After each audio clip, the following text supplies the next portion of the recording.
ఓం నమో వెంకటేశాయ. ఆ తిరుమల శ్రీవారి సన్నిధిలో సేవ చేసుకోవటం, ఆ అదృష్టం దొరకటం అనేది మామూలు విషయం కాదు కదా. మరి తిరుమల రైలు దిగుతున్నాము, తిరుపతి రానే వచ్చింది.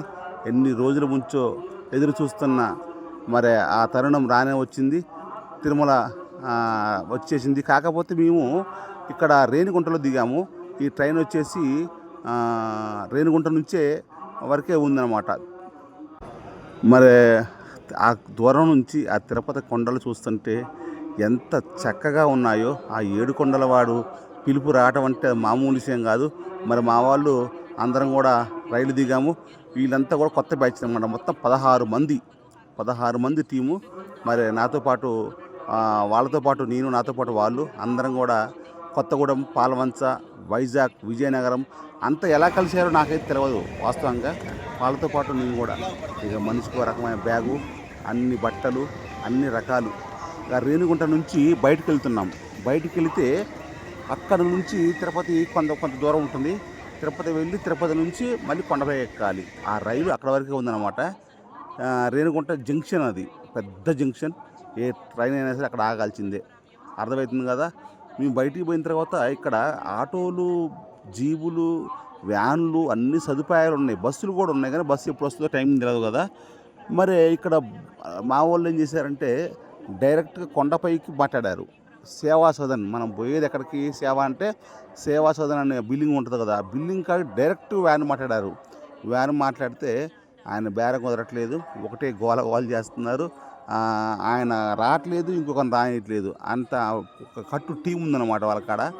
మరి ఏం చేస్తాం, చేసేది ఏం లేదు. మా వాళ్ళు ఏం చేశారంటే మేము ఫ్రీ బస్సుకు పోతాం, అదే బస్సుకు పోతాం అని చెప్పి కోపం వచ్చి బయటకు వచ్చారు.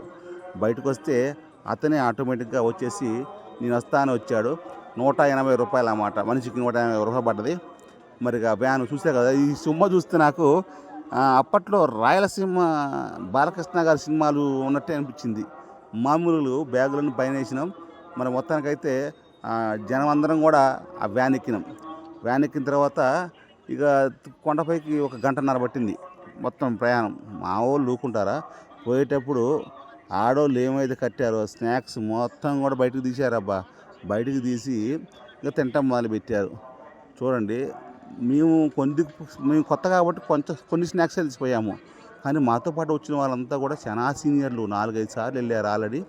వాళ్ళందరూ కూడా మాకు మా వాళ్ళది వీళ్ళది అంటూ ఏం లేదు. అందరం కలిసి తిన్నాం, కలిసి తినుకుంటూ పోయామన్నమాట. చాలా బాగున్నాయి వాళ్ళు చేసినవి కూడా స్నాక్స్. వీళ్ళంతా కూడా జాబు చేసేటోళ్ళు, వ్యాపారం చేసేటోళ్ళు, బంగారపు షాపులోళ్ళు, ఫైనాన్స్ చేసేటోళ్ళు, పెద్దోళ్ళు. వాళ్ళంతా ఆల్రెడీ 5-6 సార్లు వెళ్ళారు.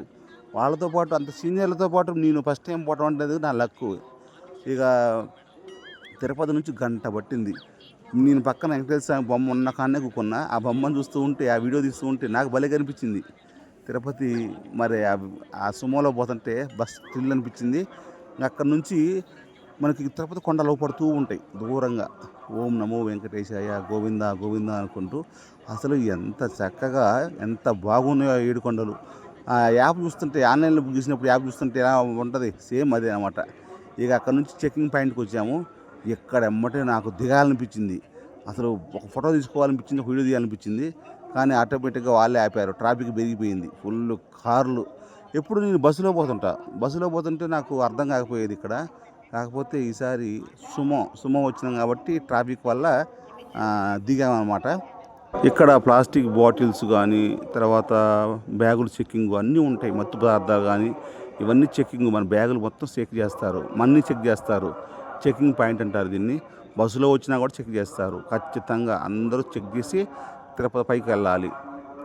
మనం మత్తు పదార్థాలు కానీ, వాటర్ బాటిల్ కానీ, ఇంకా బాంబులు కానీ ఏమైనా ఉంటాయని చెప్పి స్కాన్ చేస్తూ ఉంటారన్నమాట.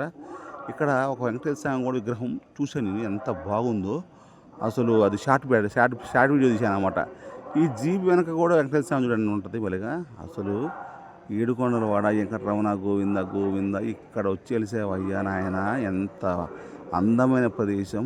భక్తులు ఏ రోజున కొన్ని లక్షల మంది సేవకులు, భక్తులు, వామ్మో ఎంతమంది, లక్షల్లో ఆదాయం హుండీ చూడండి, దూరం నుంచి చూస్తుంటే నాకు ఆ గోపురం అవపడ్డది. ఓం నమో వెంకటేశాయ. ఇక చెకింగ్ పాయింట్ అయిపోయిన తర్వాత బయలుదేరి 1, 2, 3 వీడియోలు తీశాను నేను తిరుపతి కొండ మలుపులు తిరుగుతుంటే.